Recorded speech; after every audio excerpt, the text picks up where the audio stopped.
Aarón se sintió muy feliz, alegre de que su hermano hubiera sido elegido para ser, como él dijo, el Mesías, es decir, el ungido, el que iba a rescatar el pueblo de Egipto, un tipo del Mashiach, Yeshua.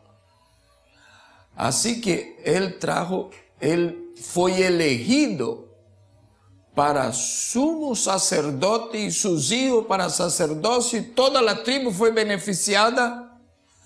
Toda la tribu de él fue beneficiada por el hecho de que Aarón se alegró al saber que su hermano iba a ser el que iba a sacar el pueblo de Egipto de la esclavitud de Egipto. Vea bien,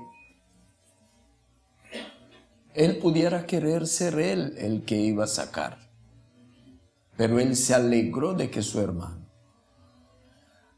Y su hermano, ciertamente, Aarón sabía que su hermano tenían desventajas sobre él. Las desventajas de no hablar bien, de tener alguna dificultad para hablar, de ser así algo medio también a lo mejor tímido para hablar en público, ¿no?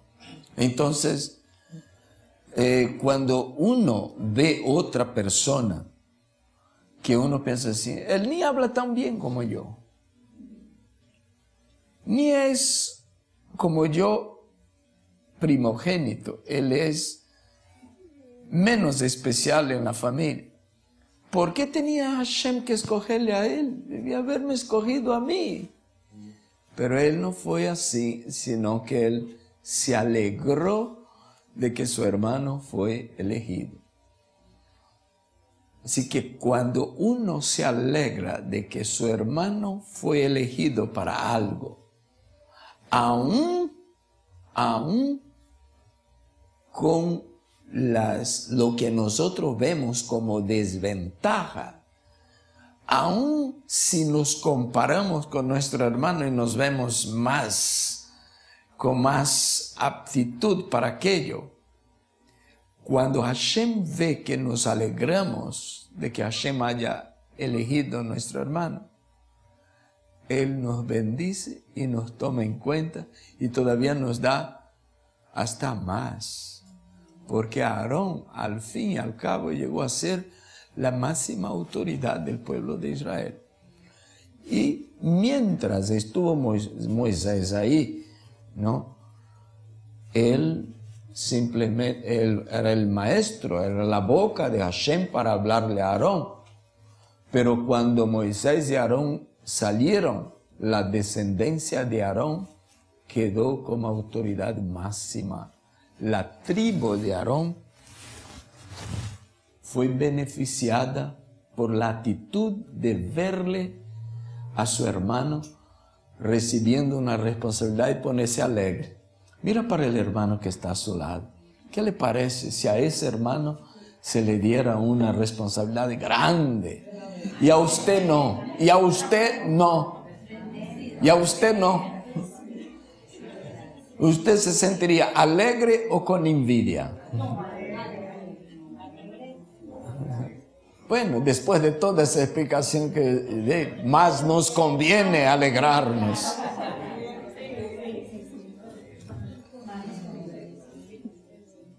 Pero para los que estudian hebreo y se fijaron en lo que Benjamín nos habló de la palabra katit, Haf y Tav. Haf son 20, ¿no? Tav, 420 años de un templo que duró. Yud y Tav son 400 más 10 de Yud, es decir, 410 años, el tiempo que duró el otro templo, el segundo templo. Y Katit es la palabra que dice cómo tenía que tratar la aceituna, el producto del olivo, para sacarle el aceite para el alumbrado de la casa del Eterno. Qué lindo, me gustó esto. A mí me gusta estas enseñanzas, estas cosas. Bueno, hermano, la verdad que no sé si usted, pero yo me gozo mucho en medio del estudio de la Parashá. Para mí es más que una clase de teología y más que una clase de historia, mucho más que una clase de Torah. Es la instrucción del Eterno. Es un placer estudiar la Torah y es tan edificante. Pero yo tiemblo cuando comienzo a estudiar, porque al principio es cuando se está cavando un pozo, y yo no sé si usted ya tuvo la oportunidad de cavar. Yo cuando era niño, yo vivía en una región que el agua no llegaba así como llega hoy en la llave, uno tiene que pagar en el municipio. No, cada familia tenía que cavar su propio pozo, y yo con mi padrastro cavamos pozo en nuestra casa. Y algunas veces yo era apenas un niño de 13, 14 años y yo estaba a 15 metros de profundidad dentro de un pozo cavando, y a veces yo estaba arriba y él estaba abajo. Y como éramos los dos hombres grandes de la casa, pues me tocaba hacerlo. Imagínense, toma cavar. Y cava un día, y 2 días, una semana, y 2 semanas. Y cada vez va más hondo y no encuentra agua. Y hasta quien ya cavó aquí sabe lo que... ¿Cuántos ya cavaron un pozo por lo menos alguna vez en la vida? Parece que solo yo mismo. ¿Qué me ha pasado?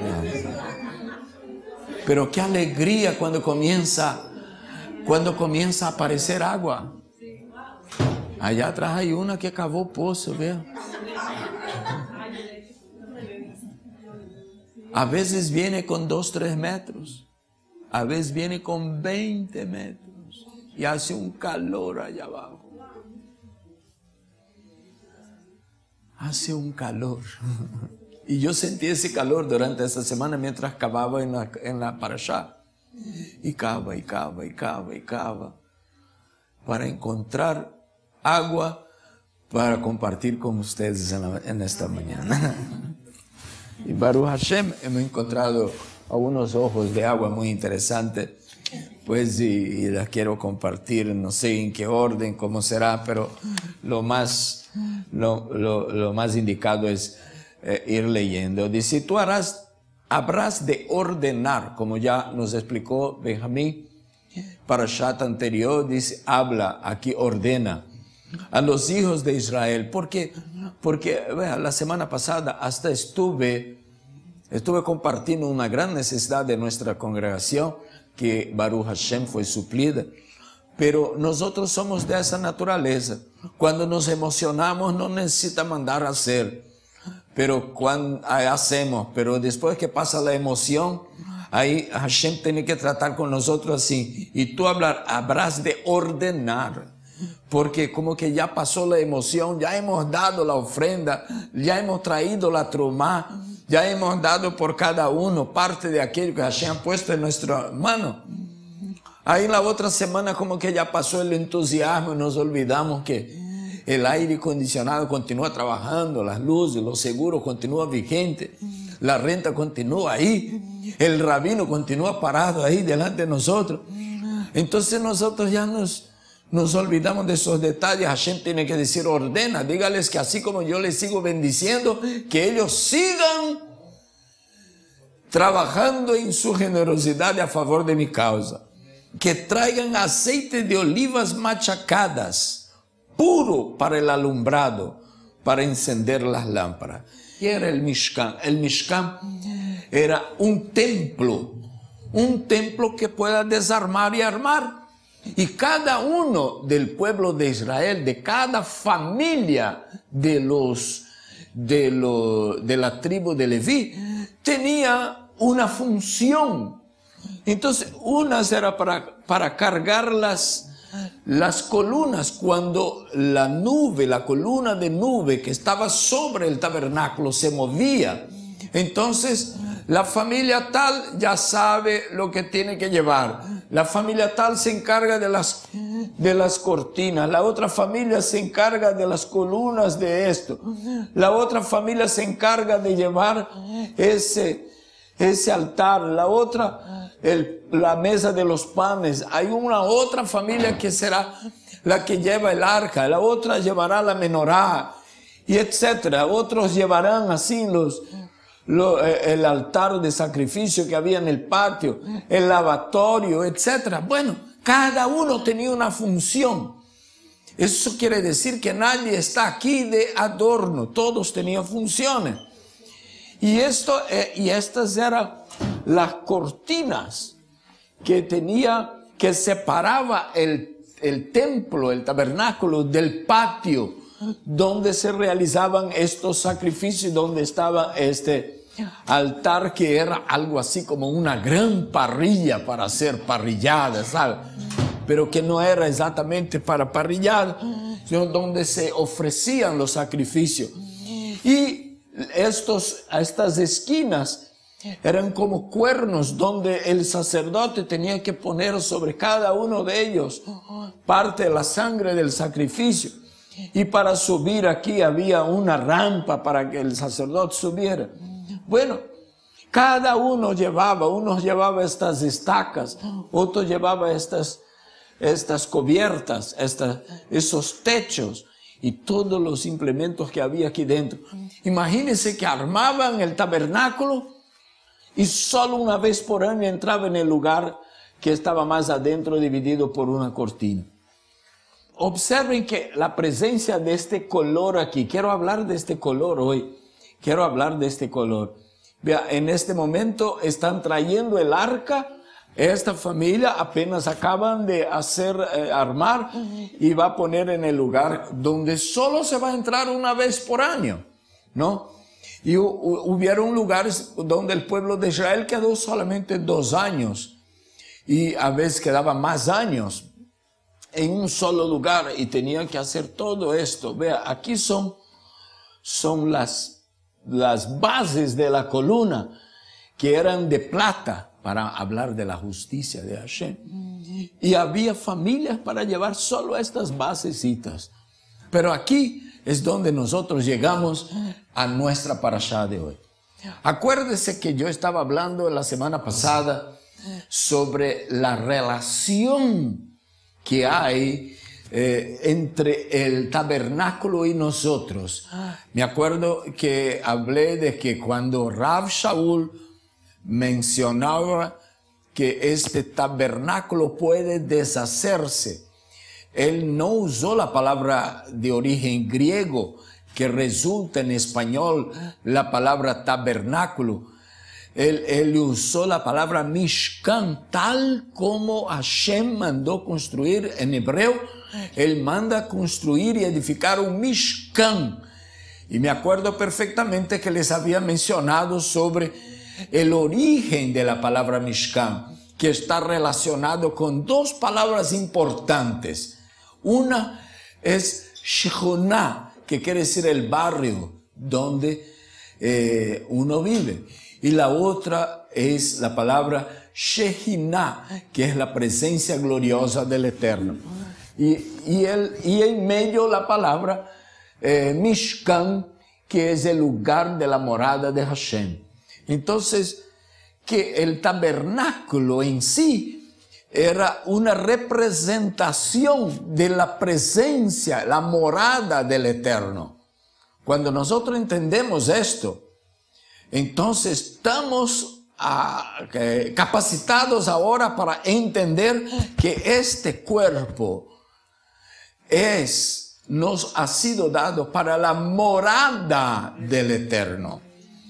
Cuando Yeshua, según el profeta Isaías, lleva nuestras iniquidades y toma nuestros dolores, y por su llaga fuimos nosotros curados, no es por bonito que nos proporciona promesa de sanidad. No es por buenitos que Hashem se preocupa y dice, si ustedes me obedecen, anda así, así, así, ninguna enfermedad de la que yo envié sobre los egipcios vendrá sobre nosotros, dejándonos claro que el Eterno está preocupado por nuestra salud. O sea que cuando uno pide a Hashem que nos sane, está pidiendo algo que es según la voluntad del Eterno, porque en uno y otro lugar encontramos que Él se preocupa por nuestra salud. Ahora Él se preocupa con nuestra salud porque nuestro cuerpo es el Mishkan donde realmente Él quiere habitar. Ahora, cuando llegamos a Parashat Tetzaveh, nosotros encontramos al principio por lo menos dos cosas desafiantes. La una es que hay una menorá dentro de este Mishkan. Hay una menorá aquí dentro. Ahora piensa que dentro de nosotros, de este Mishkan o este tabernáculo frágil, también tiene que haber un sitio donde la luz del Eterno, la luz que ilumina realmente, esté siempre prendida. Porque ¿cómo empieza Parashat Tetzaveh? Ordena, vea bien, no es una opción. Cuando dice ordena, está mandando. La palabra Tetzaveh es una conjugación del verbo letzaveh. Tetzaveh es algo así como imperativo. Tetzaveh, ordena, tú ordena. O sea, dele orden. De ahí también viene la palabra mitzvah. Mitzvah, que es una ordenanza que nosotros tomamos como un mandamiento. Entonces en Parashat Tetzaveh nos viene diciendo que ordena a los hijos de Israel que traigan aceite de olivas machucadas, no aceite de otro origen, sino de oliva machucada, puro. La palabra puro quiere decir que las pepas de la aceituna no podían ser trituradas, ellas tenían que ser apenas machucadas, o sea, aplastadas. Entonces este aceite salía sin residuos. Y como el aceite en la escritura es un tipo, un emblema, digamos así, emblema del Ruach HaKodesh, del Espíritu de Santidad.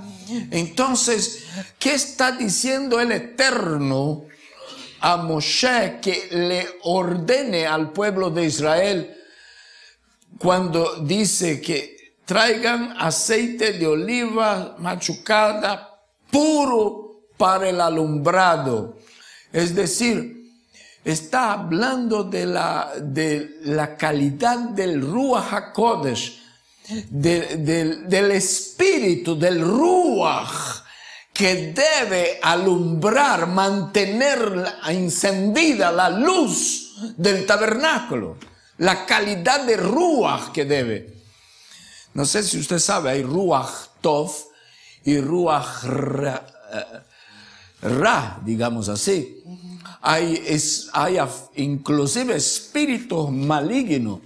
Entonces, ¿cuál es el Ruach que te motiva a mantener, que mantiene prendida esta luz en el tabernáculo? El tabernáculo al que te corresponde a ti y el tabernáculo que me corresponde a mí. Porque el mensaje quedó dado. Ya no hay tabernáculo. Hubo templo, Beit HaMikdash, con la misma lámpara ahí. Y hay hasta hoy un cuadro famoso que fue esculpido en piedra que revela los romanos llevándose la menorá del templo cuando el templo fue destruido. Y es así. Las religiones, el medio ambiente en el que nosotros vivimos, como que quiere robar, quiere sacar de nosotros la fuente del alumbrado, quiere quiere mermarnos la posibilidad de tener prendida la luz, quiere encantarnos, encandillarnos, quiere que asimilemos, quiere que perdamos la luz en nuestro tabernáculo y caigamos en tinieblas. Esto es igual que el imperio romano, Edom, los edomitas, como lo quieran llamar, ha sacado la fuente de luz para el pueblo de Israel. Tan importante es que Hashem quería que el pueblo contribuyera para que la luz se mantuviera prendida en el santuario, en el Mishkan, en la morada, el lugar de la morada del Eterno. Y dice, en la tienda de la reunión, del lado de afuera del velo que está ante el testimonio, y ordenará a Aarón y a sus hijos desde la noche hasta la mañana, ante Adonai, ley perpetua por sus generaciones, generaciones con los hijos de Israel. Y luego, saltando al capítulo siguiente, 28, pero tú habrás de acercar hacia ti a Aarón tu hermano y a sus hijos con él de entre los hijos de Israel para servir ante ti, ante mí, Aarón, Nadab, Abiú, etc. Y ahí ya vamos a hablar de la vestimenta del sacerdote. Pero antes de saltar a la vestimenta, yo quiero que usted considere o reconsidere y no tome con ligereza la necesidad de tener alumbrado este santuario. Y esta luz que alumbra el santuario y este aceite o esta unción o Ruach HaKodesh, espíritu de santidad que mantiene encendida estas luces dentro del santuario de manera que uno no se vea en tinieblas mientras oficie, mientras adore, mientras ofrezca algo a Hashem. Entonces, esto son situaciones que dependen de nosotros. Esto es un desafío. El sacerdote tenía que hacer el encendido todos los días. Hay informaciones, hay midrashim en el Talmud que nos habla de cómo funcionaba eso, detalles de cómo funcionaba eso, y son muy oportunos para nosotros saber, porque nosotros escuchamos eso de que, bueno, la Torah dice que todos los días tenían que limpiar las lámparas y volver a encenderlas por las tardes. Cuando dice Ner Tamid, en hebreo, luz perpetua, prendida, quiere decir que todas las noches la luz necesariamente tenía que estar prendida. Y no quiere decir que durante el día no había luz. Quiere decir que durante la noche no podía pasar sin luz.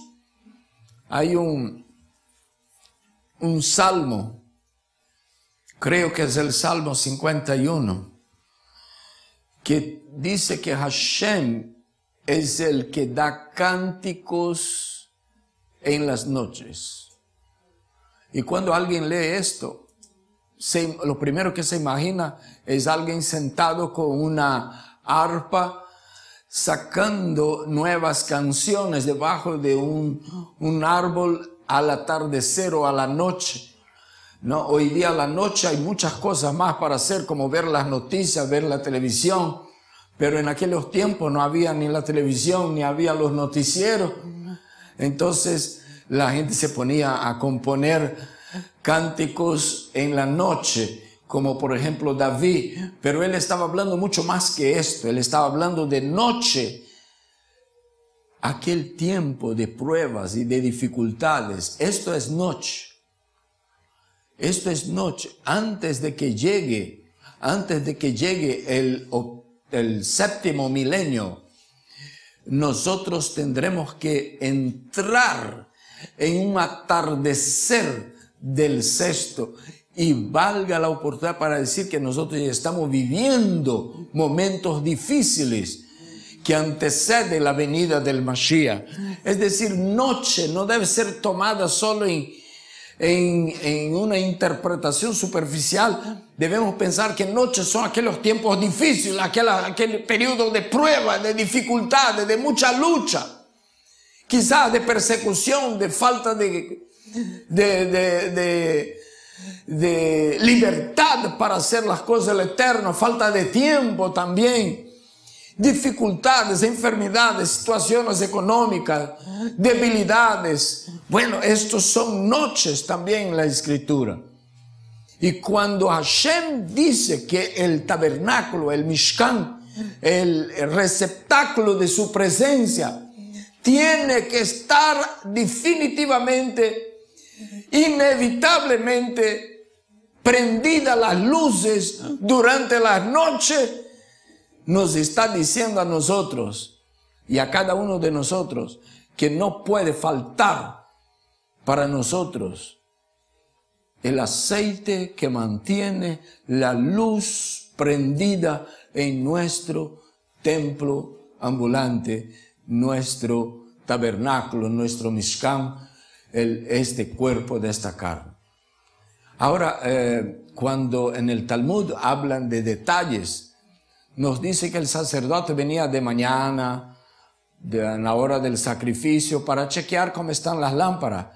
Entonces, cuando el día ya clareaba, todas las lámparas menos una ya se habían apagado. Y quedaba la luz del oriente. Ellos llamaban la luz del oriente. Una que se quedaba, que a pesar de que la manzana donde se llenaba de aceite era la misma, soportaba la misma cantidad de aceite, las otras ya se habían apagado y aquella se quedaba prendida misteriosamente, y no se sabía por qué. Había noches más largas, noches más cortas. Sin embargo, la cantidad de aceite que entraba dentro de la lámpara era suficiente para cubrir las noches más largas inclusive. Y una de las lámparas, porque eran 6 plus la del medio, que era el shamash, una de las lámparas se mantenía siempre prendida y era siempre la misma. De manera que el sacerdote, cuando limpiaba las demás, él tenía todavía el fuego de aquella para con aquel prender las demás. Y aquella siempre prendía. Y hay un acto, una información curiosa en el Talmud que dice que hasta el año 40, el Talmud fue escrito desde los años 100 hasta los años 200 y 300 más o menos. Entonces, Yeshua pues estuvo aquí más o menos hasta los años 40. Y hay un registro en el Talmud que dice que hasta los años 40 esa luz nunca se había apagado. Esto relaciona con la presencia de Yeshua, que dijo: yo soy la luz del mundo. Es decir, cuando Él pasa a ser la luz, entonces Él alumbra aunque aquella luz se apague. Pero vea bien, en la Torá, sin embargo, también en los libros de Salmos y Proverbios, en el capítulo 19 de Salmos, de Teilín, nos dice que es lámpara la Torá para nuestro camino, lumbrera lámpara a nuestros pies, lumbrera a nuestro camino. Vea cómo la Torá también es luz para nosotros. Bueno, ahora sí quiero ir allá donde el sacerdote. Aquí estamos. Así se vestían los sacerdotes. Y ahora, después de hablar de Moshe dar ordenanza, mitzvot, con relación al alumbrado del templo, y él comienza a dar sobre la vestidura de los sacerdotes. Los sacerdotes se vestían así, y el sumo sacerdote así. Es decir, que el sacerdote se vestía con esta túnica blanca, el cinto, y se cubría la cabeza con una mitra o un turbante, como lo quieran llamar. Y el sumo sacerdote se llevaba como decir así, una túnica azul sobre una túnica blanca. Y aquí vamos a decir así, un efod, que también se podría llamar así como un delantal, que él vestía sobre y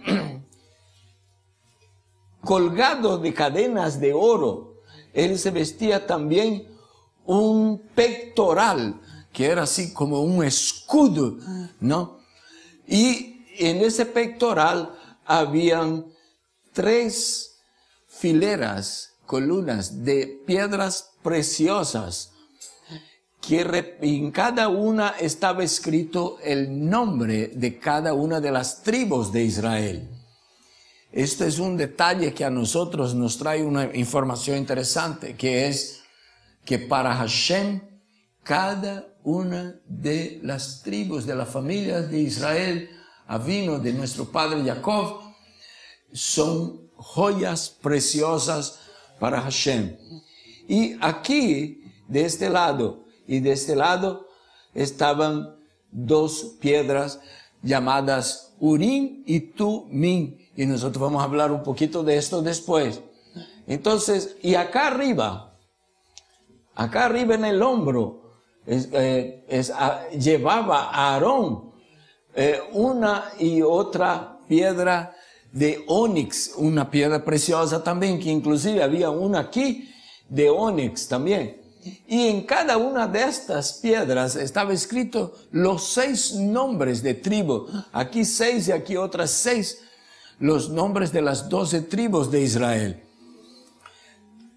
Es decir, que Hashem está muy preocupado con la manera como nos vestimos como sacerdotes. Harás vestiduras sagradas para tu hermano Aarón, para honra y esplendor. Diga conmigo, honra y esplendor.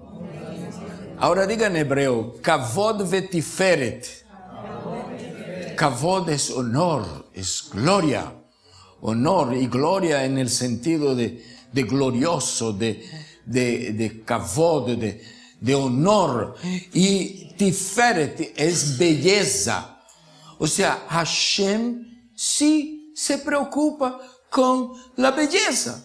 Y valga de paso aquí para yo ir dándoles una cuña de propaganda y de consejo para decirles que cuando uno se comparece delante de Hashem, uno abre así aquella partecita del cuarto que se llama closet y jala la puertita para acá. Uno debe pensar así: ¿qué voy a vestir para presentarme delante del Melech HaOlam, del Rey del Universo? ¿Qué voy a vestir? No, ese yo vestí la semana pasada. Voy a vestir, no, ese no está como para presentarme delante del Todopoderoso. Deja ver este aquí. No, este aquí para playa sirve, pero para ir a la sinagoga no calza. Bueno, este aquí me sirve para ir al supermercado. Este para el mall, ese para una cena de damas y caballeros. Oh, este está bueno para presentarme ante Hashem. Y eso también cuando vamos a comprar, ¿no? Las motivaciones hablan fuerte. Cómo queremos aparecer habla fuerte. Y eso no es un mensaje de fanatismo. A veces está calor y uno quiere vestirse lo más liviano posible y termina vestiéndose liviano. No, al contrario, ¿no? Quiere vestirse lo más liviano y termina vestiéndose lo liviano. ¿Por qué? Porque no combinamos lo que vamos a vestir con la persona y el carácter de la persona con quien nos vamos a encontrar. ¿Me entendieron? Para que yo ya no gaste más saliva para explicar. Es que quiero asegurarme de que fui entendido, de que mi recado, mi mensaje, tómalo como subliminal o no, fue recibido. Bueno, porque Hashem puso todos esos detalles en la vestimenta del que iba a comparecer por todas las otras tribus delante de Hashem. ¿Por qué por todos los demás? Porque aquí estaba presente y Aarón llevaba sobre sus hombros. Si usted no sabe lo que el liderazgo hace, es esto lo que hacía Aarón, llevando sobre sus hombros la carga de todo el pueblo de Israel. ¿De qué pueblo? Del pueblo al que se tenía que decir: no matarás, no robarás, no dirás falso testimonio, y todas esas cosas había en medio del pueblo, y las hay hasta hoy. Pues Aarón tenía que llevar esta carga delante del pueblo. Los rabinos, cuando hablo de los rabinos, no estoy hablando del rabino de la esquina, estoy hablando de los sabios de Israel. Por siglos han discutido sobre las razones por qué Hashem había elegido ese traje exactamente para que fuese hecho para el sumo sacerdote. Entonces, unos han llegado a la conclusión de que esto que llamamos de túnica blanca, que esto no era blanco por coincidencia, porque esto, a pesar de que blanco nos habla de pureza, ellos llaman para expiar. Y la teología popular, a veces se me sale con más misericordia, ¿no?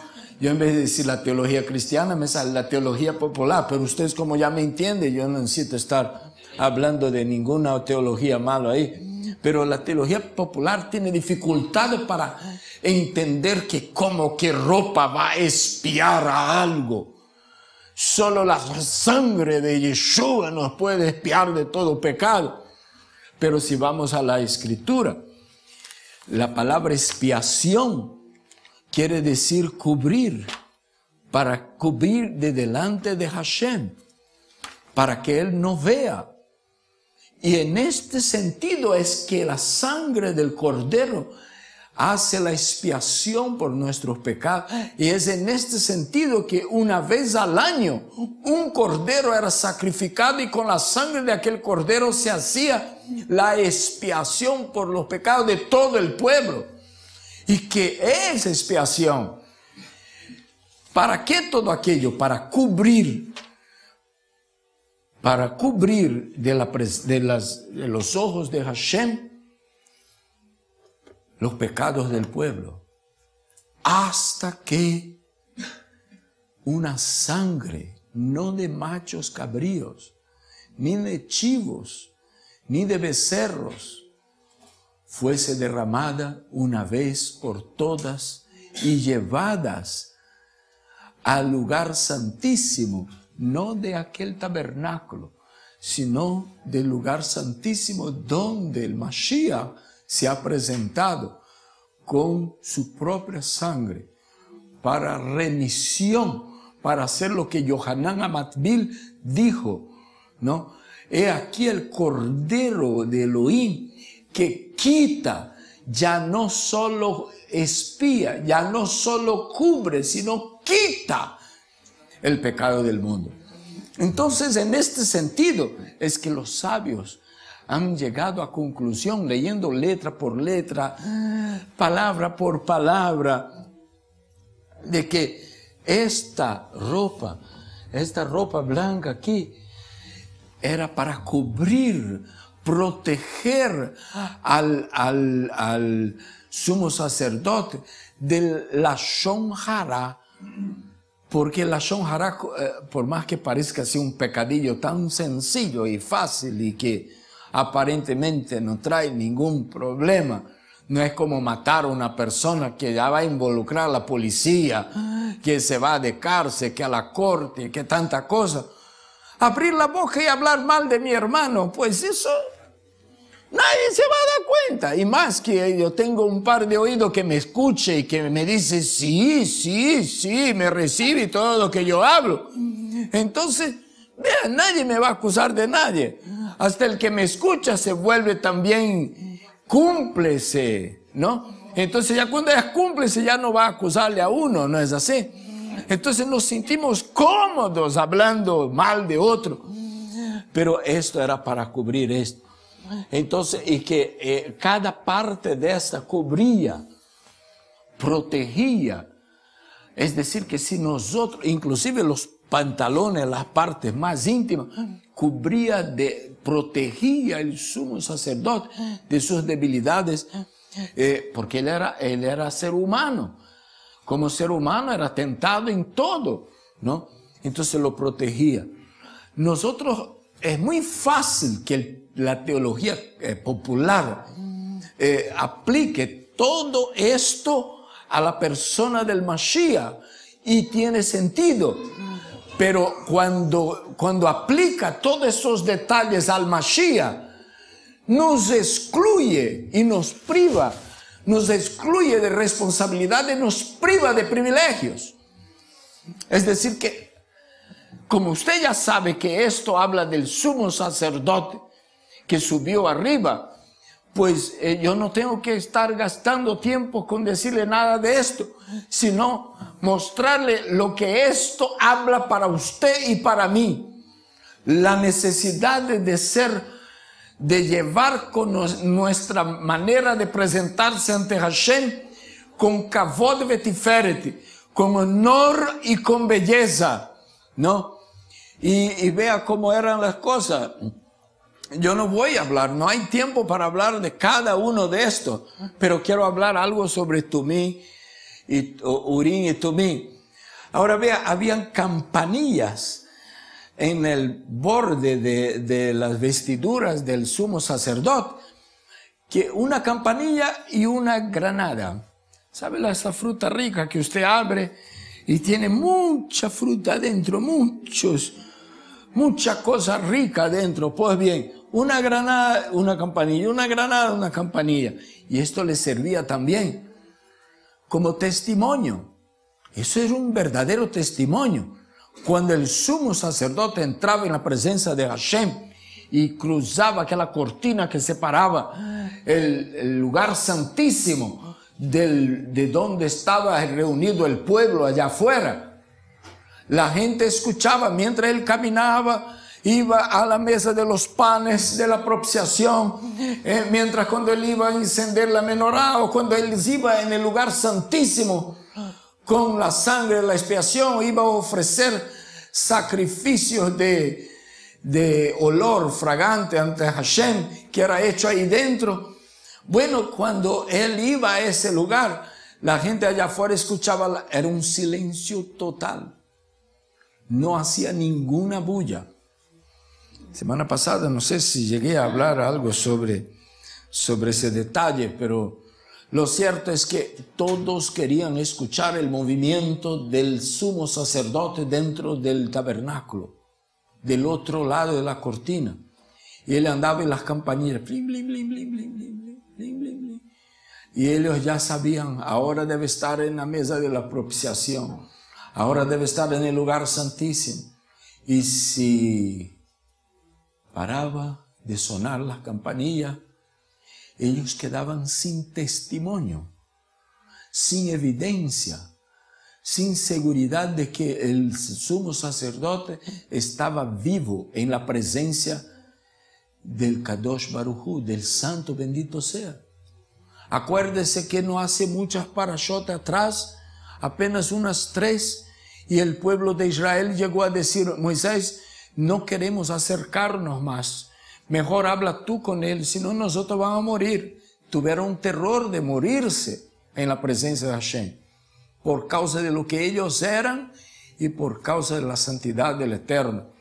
Entonces una vez un sumo sacerdote entró en el lugar santísimo y hubo un silencio y todo el pueblo quedó en tensión allá afuera. Y era el padre de Juan, del que sería llamado Yohanan, Amatbil, Juan Bautista, Zacarías. Entonces cuando él salió mudo. Y la gente supuso, algo pasó ahí dentro, entre él y Hashem, ¿no? Y él salió mudo hasta que puso nombre al niño, hasta que el niño nació. Bueno, estas campanillas hablan del testimonio, ¿no? El testimonio y el fruto y el testimonio. Es decir, que es por fruto que somos identificados, por el testimonio que nos identifica. Si perdemos esas dos cosas, no tenemos más nada. No tenemos más nada. ¿Sabe con qué capital trabaja el banquero? Con dinero, con oro. ¿Sabe con qué capital trabaja usted y yo? Con testimonio y fruto. Puede tener mucho dinero y usted va a conocer grandes conferencistas con mucho dinero, pero cuando el testimonio y los frutos no corresponden, la gente no les para atención, no los tiene respeto, porque esto representa el testimonio que tiene que estar siempre sonando, siempre pendiente. Entonces, el material del que se hacía la ropa del traje sacerdotal era de oro, que simboliza la pureza de corazón, el lino fino, que habla del aspecto humano, ¿no? Que desafía a la pureza, ¿no? Y el lana roja, que simboliza el aspecto animal del hombre, ligeramente superior. Pero déjame decirle, esto suena un poco pesado, pero en nuestros sabios han concluido muy sabiamente de que lo que hace diferencia entre el ser humano y el animal es que el animal tiene un alma y el ser humano tiene dos. Yo cuando estuve diciendo esa semana para uno de mis hijos, dice: papi, ¿de dónde sacó usted que tenemos dos almas? Dice: es que si tenemos una sola, somos como los gatos, los perros, ellos también tienen alma, dice la Escritura. Entonces lo que nos diferencia es la cantidad de alma que tenemos. Nosotros tenemos otra. Nosotros tenemos una animal que jala hacia lo malo y el ser hará. Y tenemos una que jala hacia lo bueno, hacer la voluntad de Hashem. Entonces, cuando la carne milita contra el espíritu, son las dos tratando de ver quién manda aquí, ¿no? Entonces, es fácil decir que el rojo simboliza la sangre. Bueno, pero la sangre también es alma en la Torá. La lana azul simboliza el aspecto celestial y la espiritualidad. Voy a hacer esto después, voy a pedir que vuelva ya para ver la vestidura del hombre. Y el color, la lana púrpura, morada, ¿cómo más se dice? Lila, ¿no? Dice uno, ¿no? Pues bien, esa lana es la combinación de esta con esta. Coge el rojo y mezcla con la tinta azul y usted obtiene la morada. Entonces la lana púrpura, que eran colores de las vestiduras de los sumos sacerdotes, era una combinación del azul y el rojo, simbolizando las dos naturalezas humanas, la física y la espiritual. Hashem sabía, hasta en el tabernáculo esa combinación de colores estaba evidente. Y considere que el tabernáculo habla de nosotros también. Vea, este mismo color estaba en evidencia, que es una combinación entre lo celestial, lo divino y lo humano. Y en la ropa, asimismo, la combinación de lo espiritual con lo humano, porque el sacerdote era humano. Yo y usted somos humanos. Nosotros estamos sujetos a fallar. No podemos pensar que vamos a estar fallando todo el tiempo, pero estamos sujetos. Pero Hashem nos viste así. Vea, la mitra, los sabios han concluido que eso era como un casco, como para protegernos nuestros pensamientos, espiar nuestros pensamientos o protegernos de los malos pensamientos. Ahora déjame terminar con Urim y Tumim. Para esto eran las dos piedras, una que quedaba aquí a un lado y otra que quedaba aquí a otro lado. En este dibujo no se ve porque algunos creen que esas piedras estaban dentro de este pectoral. Y este pectoral se llamaba el pectoral del juicio, ¿no? Y cada una de las piedras estaba escrito el nombre de las tribus.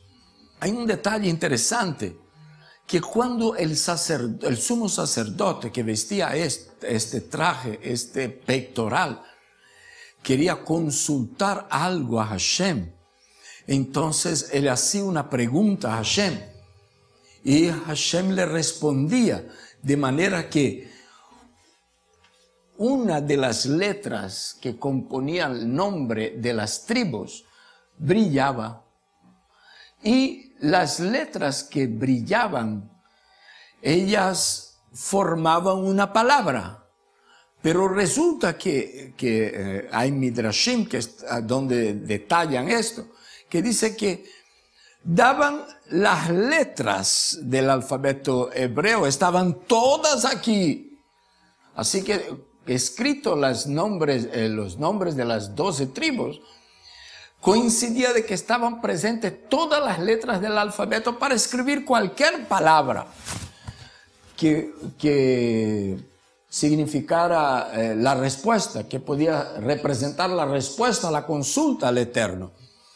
Entonces lo que el sacerdote tenía que hacer era leer estas palabras en el orden.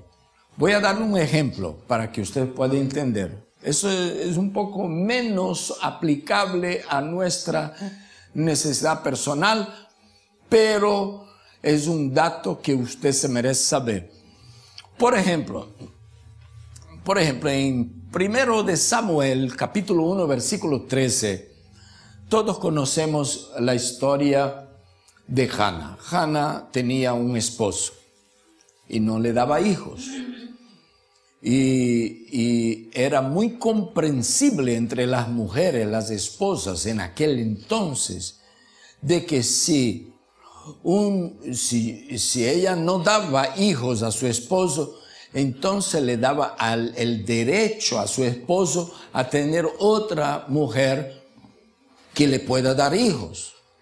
Es tan evidente eso en la Escritura, por tan importante que era tener hijos, óigame bien, que si yo me muero sin hijos, yo me acabé. No solo morí yo, ya no hay más ningún descendiente mío. Entonces Sara, esposa de Abraham, ella no podía dar hijos, ya esperó demasiado y no vino hasta ahora, a los 90 años no viene más. Que está esperando a Abraham, que era un marido como los esposos de hoy, que no quieren echar mano de otra. Y Sara fue la que dijo: toma a mi sierva y tenga un hijo con ella para mí. Y hubo todo el problema por esta situación. Y Hashem pues al fin le dio hijo a Sara. Pero vea que la iniciativa fue de Sara mismo, ¿no? Ahora, en el caso de Hannah, pues Hannah no daba hijos a su marido, Elcana. Entonces Hannah pues tuvo que aceptar que viniera otra. Y él tuvo hijos con la otra. Ahora, Hannah no estaba conforme con esa situación. Ella quería a su esposo y la otra la humillaba. Vea, ¿de qué vale de que él te quiere más que a mí? Pero quien le da hijos soy yo. Y se burlaba de ella. Entonces un día Hannah se va al templo. Y allá estaba el sumo sacerdote Elí, que en ese entonces no andaba muy espiritual, que se diga. Entonces el sumo sacerdote le ve orando en el templo y apenas le podía ver, miraba y le veía media llorona, con los ojos medio hinchados y con la boca apenas hacía. De esta situación de Hannah, fue que los rabinos, y no estoy hablando, cuando hablo de los rabinos, no estoy hablando del rabino de la esquina, no, del Boca Ratón, estoy hablando de los rabinos de muchos siglos que vinieron, los sabios de Israel, ¿no? Y todos los demás pues van atrás. Ellos llegaron a la conclusión de que cuando estamos orando no debemos orar con la boca cerrada. Aprende eso de los rabinos, ¿no? Debemos cuando menos orar como Hannah. Que usted puede escucharte también.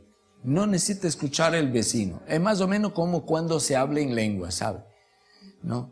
Porque hay personas que cuando hablan en lengua quieren que todo el mundo le escuche, ¿no? Hasta el vecino, ¿no? Así él pasa por espiritual. Pero tiene que hablar así como Hannah. Entonces Hannah estaba hablando así con los ojitos hinchados y él fue, según el Midrash, o sea, según la explicación que da los sabios en el Talmud, que él consultó a Urim y Tumim respecto de lo que le pasa a la mujer. Y las letras que le brillaron fueron Hei, Haf, Resh y Shin. Pero como hay un detalle en el Talmud que parece hasta medio pentecostal, ¿sabe? Y es que el sumo sacerdote necesitaba estar lleno del Ruach HaKodesh para poner esas letras en orden. Porque en esa piedra lucía la letra He. En esta podría lucir la Shin, en esta podía lucir la Resh. Y en la otra la Haf. Entonces él tenía que tener la inspiración, la revelación del Ruach HaKodesh para poner las letras en orden.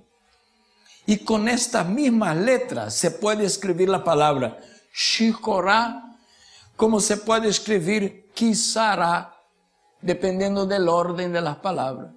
Y Shikorah quiere decir ebria. Y esto quiere decir Kisara. Y eso está escrito en el Talmud, ese detalle del Urim y Purim, Urim y Tumim, que cuando Elí leyó, él procuró interpretar esto y dijo, estás ebria, ¿hasta cuándo vas a estar ebria? Y él lo descubrió por Urim y Tumim. Pero como no tuvo la revelación del Ruach, él puso las letras en orden que le confundió. Ahí ella dijo, no, mi señor, eso no vino del Ruach HaKodesh. Esa revelación, este resultado de Urim y Tumim, no te vino del Ruach. Lo que usted acaba de recibir del Kadosh Baruj Hu fue Kisara, porque yo soy una mujer atribulada como Sara, que no puedo tener hijos. Como Sara, Kisara, como Sara.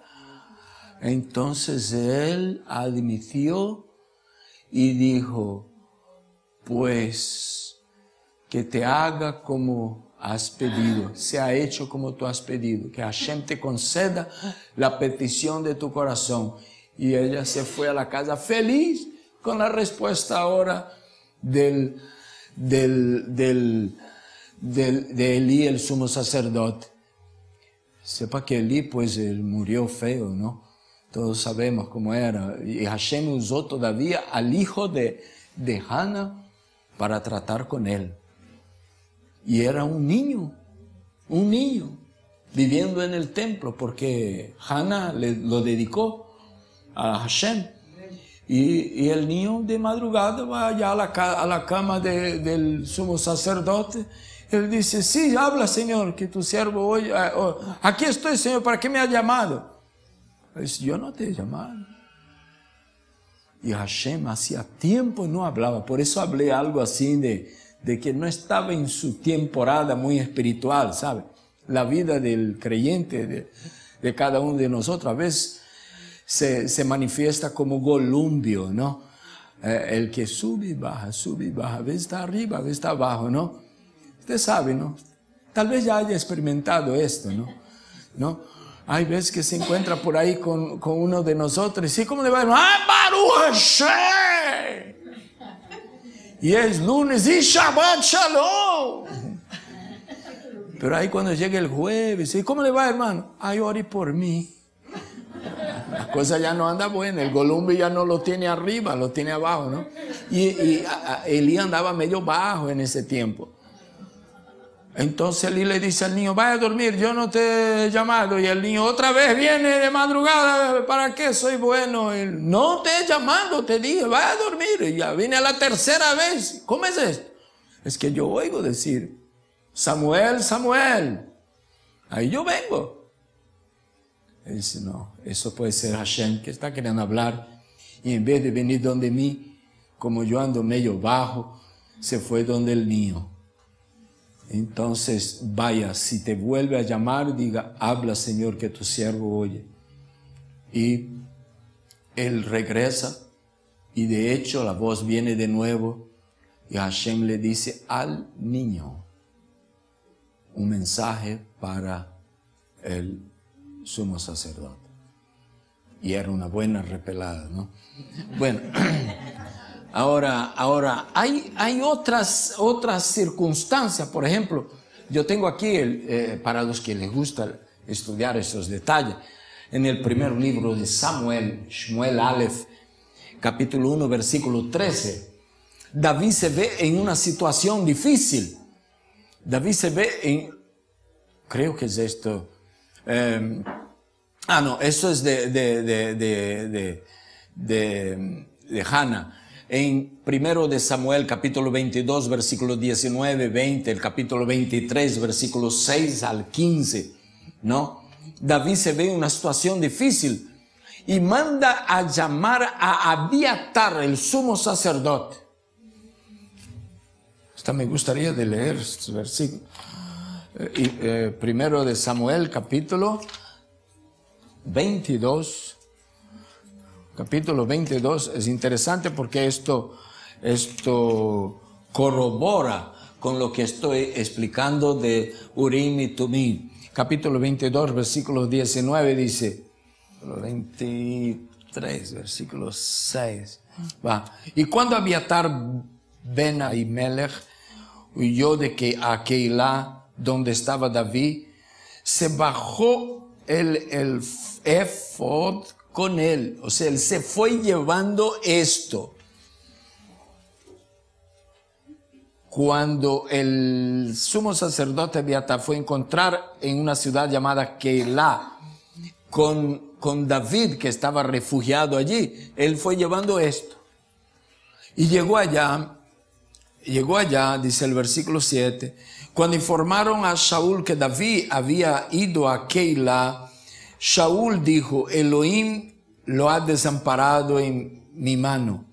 Y encerrándose al entrar en la ciudad de puertas y barras, por lo cual Shaul convocó todo el pueblo en batalla para bajar a Keilah y sitiar a David y a sus hombres. Pero David se enteró de que Shaul trababa el mal contra él y dijo al sacerdote Abiatar, trae el efod. Y dijo David, Adonai, Dios de Israel, tu siervo tiene conocimiento cierto de que Saúl procura venir a esta ciudad para destruir la ciudad por mi causa. ¿Me entregarán?, preguntó David, los señores de Keilah en su mano. O sea, David estaba refugiado en esta ciudad, bajo persecución de Saúl. Entonces David consulta, ¿será que Saúl va a matar a todos los hombres por mi culpa? Porque si va, entonces yo salgo. Si no va, entonces me quedo. Entonces esta era la consulta. Y resultó que Hashem sí le dijo, sí, va a morir mucha gente inocente por ti.